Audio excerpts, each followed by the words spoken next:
Shoot. Boom. Yes. Timnas Indonesia akan melakoni 2 pertandingan pada FIFA Matchday Juni 2023. Satu di antaranya menghadapi juara Piala Dunia 2022, Argentina di Stadion Utama Gelora Bung Karno, SUGBK, Senayan, Jakarta Pusat, Senin, 19 Mei 2023.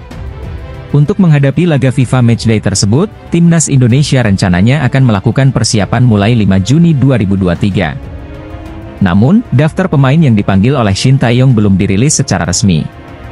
Dilansir dari bola.net memprediksi ada beberapa pemain yang bakal melakoni debut bersama Timnas Indonesia saat FIFA Matchday Juni 2023, terutama para pemain naturalisasi. Nama-nama seperti Sandy Walsh dan Shain Patinama diprediksi bakal dipanggil. Selain itu, 2 pemain muda yang belum lama ini diambil sumpah setia sebagai warga negara Indonesia, Ivar Jenner dan Rafael Struijk juga diyakini bakal diberi kesempatan. Namun dari 2 nama itu, Ivar Jenner lebih berpeluang tampil melawan Argentina mengacu pada performanya di Liga Belanda pada musim lalu. Ia bermain lebih banyak ketimbang Rafael Struijk.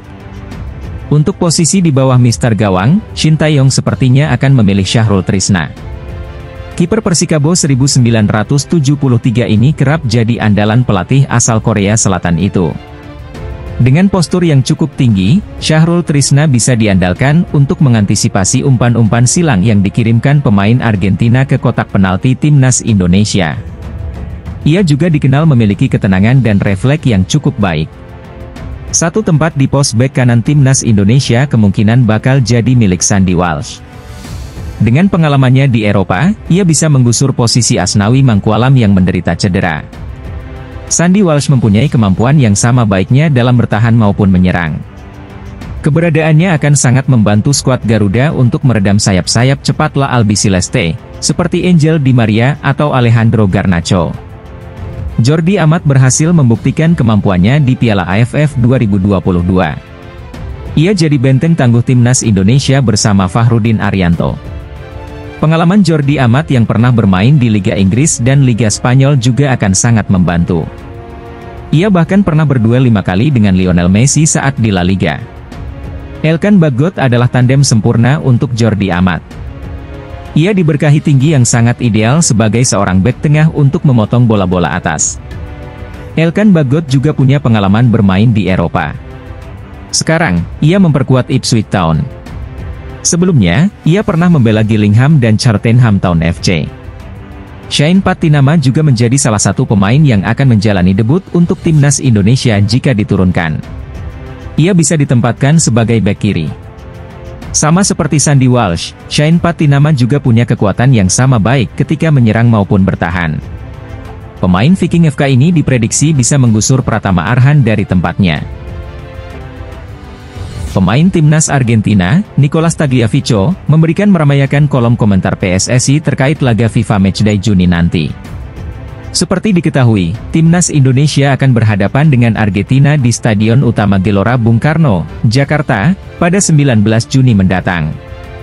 Sebelumnya, pihak Federasi Sepak Bola Argentina, merilis jadwal agenda FIFA Matchday mereka termasuk melawan skuad Garuda di bulan Juni. Namun, PSSI sempat irit bicara karena belum ada kesepakatan hitam di atas putih. Setelah mendapatkan surat dari FIFA dan AFC, Ketum PSSI Erick Thohir memastikan jika laga melawan tim La Albiceleste dipastikan akan segera terwujud. Dalam unggahan PSSI terkait informasi pertandingan melawan Argentina, sejauh ini sudah mendapatkan lebih dari 55.000 komentar.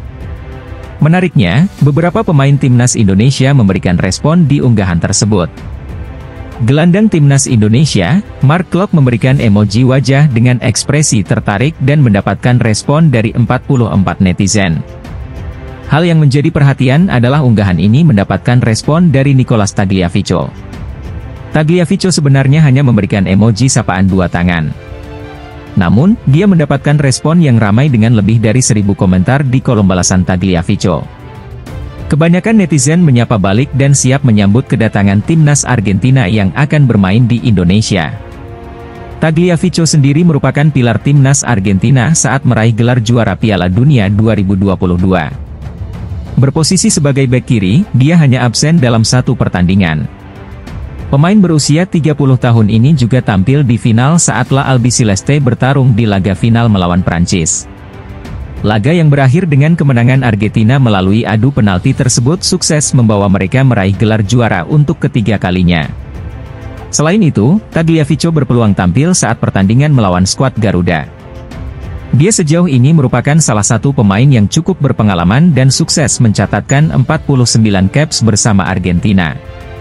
Saat ini, pemain yang lahir di Buenos Aires ini bermain untuk tim Liga Prancis Olympique Lyon. Pada musim lalu, dia cukup jadi andalan pelatih Laurent Blanc dan mencatatkan 32 penampilan di timnya tersebut. Sementara itu, skuad Garuda akan memulai pemusatan latihan pada 5 Juni mendatang di Jakarta. TC ini sebagai persiapan untuk bertanding melawan Argentina pada 19 Juni dan Palestina pada 14 Juni. Beberapa pemain sudah diumumkan mendapatkan panggilan yakni Mark Klok, Rahmat Irianto, Edo Febriansyah, dan Ricky Kambuaya. Pemain naturalisasi dan abroad juga akan segera merapat ke timnas Indonesia. Di antaranya adalah Sandy Walsh dan Shane Patinama yang berpeluang debut pada FIFA Matchday Juni nanti. Selain itu, Shin Tae-yong juga akan membangun skuad terbaik untuk tampil di kualifikasi Piala Dunia 2026 yang akan digelar bulan Oktober nanti.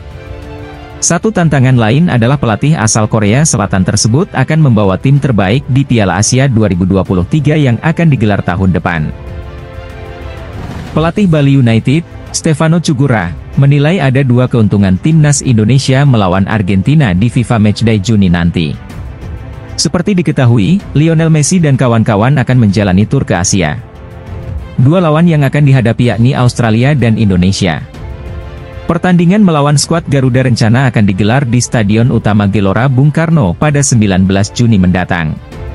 Stefano Cugura menilai jika pertandingan melawan tim berjuluk La Albiceleste cukup krusial. Pasalnya, anak didik Shin Tae-yong akan mendapatkan ujian melawan tim kelas dunia. Bahkan Argentina masih dalam performa terbaik setelah meraih juara di Piala Dunia 2022. Bagi pemain, mereka bisa belajar banyak dari pemain bintang yang berada di liga-liga kasta tertinggi. Diharapkan ada pertukaran ilmu dan pengalaman yang terjadi saat pertandingan nanti. Saya pikir sangat bagus ketika timnas Argentina bisa datang ke Indonesia. Pertama, buat pemain Indonesia punya pengalaman lawan tim yang baru juara Piala Dunia, kata Stefano Cugura dilansir Bola Sport dari laman resmi klub. Pelatih yang biasa disapa Teku ini menambahkan jika laga nanti jadi momen berharga bagi supporter. Bertanding di SUGBK, mereka bisa melihat aksi-aksi yang biasanya tersaji dari pemain yang ada di level atas. Selain itu, laga ini jadi kesempatan dunia untuk melihat sepak bola Indonesia. Apalagi, SUGBK sudah dilakukan renovasi setelah sebelumnya ditunjuk menjadi venue Piala Dunia U20 2023. Kedua yaitu buat supporter juga bisa melihat tim juara Piala Dunia datang ke Indonesia. Dan datang ke stadion di GBK untuk melihat sepak bola yang high level, ujarnya. Terkait kedatangan timnas Argentina, PSSI sejauh ini masih belum banyak memberikan komentar. Kabar terakhir menyebutkan jika masih belum ada hitam di atas putih terkait laga FIFA Matchday bagi skuad Garuda. Namun, Federasi Sepak Bola Argentina lebih dulu merilis agenda laga uji coba ini beberapa waktu lalu. Laga FIFA Matchday nanti juga sebagai persiapan skuad Garuda tampil di Piala Asia 2023 yang akan digelar tahun depan. Striker Bali United Ilija Spasojevic menyambut gembira kabar timnas Indonesia versus Argentina. Jika terjadi, ia berkesempatan menghadapi juara Piala Dunia 2022. Rencananya timnas Indonesia akan menghadapi Argentina di Stadion Utama Gelora Bung Karno pada 19 Juni. Hal itu diketahui dari pengumuman resmi Argentina di media sosial. Hal ini menjadi kabar gembira buat publik sepak bola Indonesia. Tak terkecuali pemain-pemain yang berkesempatan dipanggil ke timnas Indonesia untuk bermain di laga itu. Ini sangat luar biasa karena tim juara Piala Dunia datang ke Indonesia. Tapi saya tidak tahu nanti hasilnya akan seperti apa, karena melawan tim yang sangat kuat, kata Spaso, dikutip dari laman resmi Bali United. Terpenting menurut saya adalah harus bekerja keras dan menikmati pertandingan itu nantinya, karena tidak setiap hari kita bisa bertanding dengan tim juara Piala Dunia, ujarnya menambahkan. Spaso sempat dipanggil Indonesia lagi di ajang Piala AFF 2022. Sebelumnya ia lama diabaikan Shin Tae-yong meski cukup produktif di Liga 1 bersama Bali United. Tapi Spaso kembali dilupakan saat timnas Indonesia jumpa Burundi 2 kali pada akhir Maret lalu.